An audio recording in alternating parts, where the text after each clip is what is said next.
We are your home theater and AV questions answered. This is AVRant.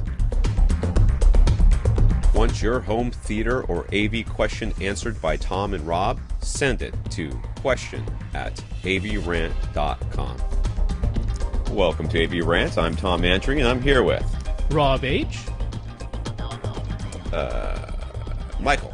I'm not reading all these little words, right? I don't have to. No. That's just the image that was sent. Okay.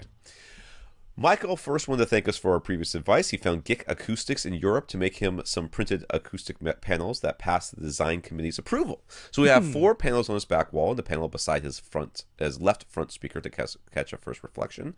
Panels on the ceiling didn't get approval, not surprisingly, but a Voice of God speaker for Oro 3D did.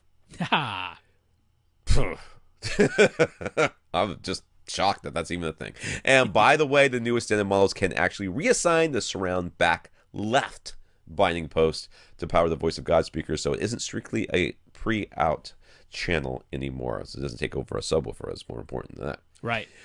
So he'll be going for a larger TV with a 12-foot seating distance, so all of that is thanks to our advice. The way I hear that is you just spent a bunch of money because of us, and we're sorry. We're sorry, and you're welcome. I think he's going to be pleased, though. Like, those GIC panels look great, because those aren't even printed panels. They're dyed. Oh, yeah. So their process looks really excellent, so yeah. I think he'll be pleased. I'm just scrolling through these pictures real fast while I'm looking at this. Okay.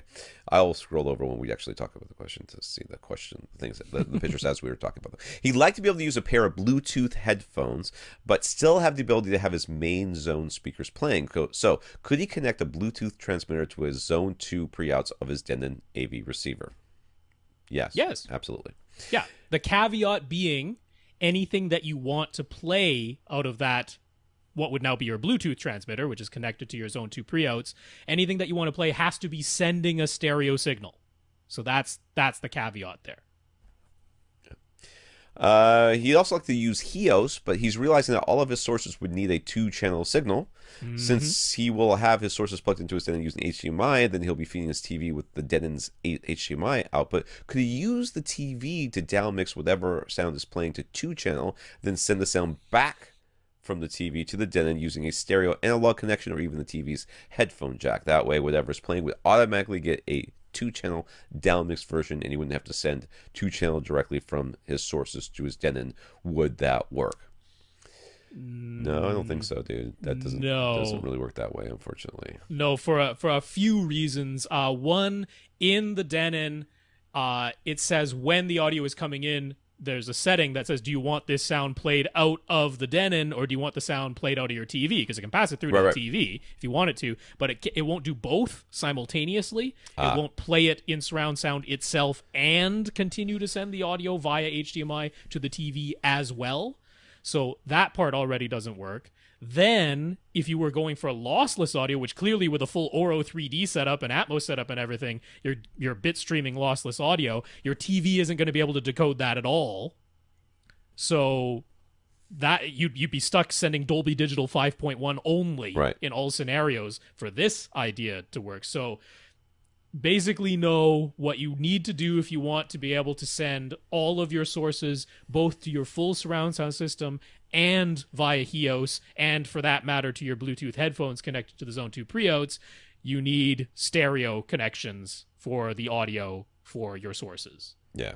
That's kind of just the way it ends up being. Now, you can have, say, an HDMI connection. Let's say it's your cable box, right? Right. You can have the HDMI connection and the stereo analog audio connection. When you want to play full surround sound, you just go to the HDMI input. When you want to use the Bluetooth or you want to use the HEOS, you set that, the Zone 2 you set to the stereo analog input, or the HEOS you set to the stereo analog input, and that way they can both be playing at the same time.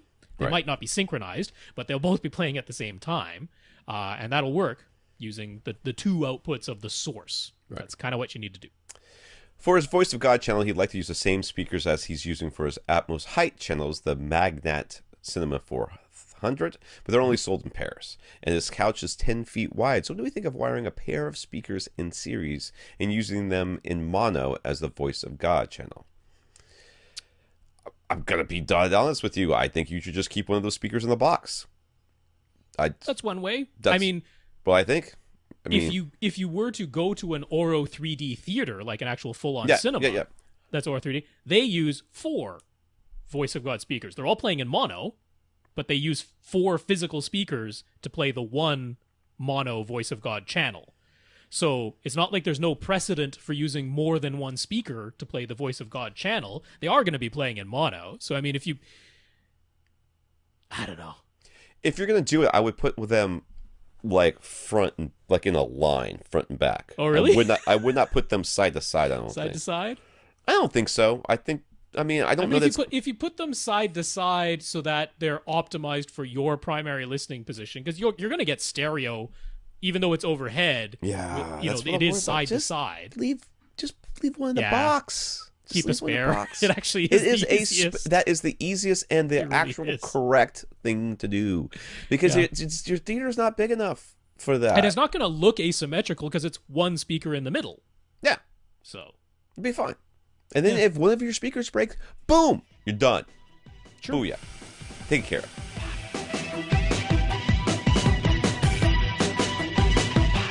Want your question answered? Send it to question@avrant.com.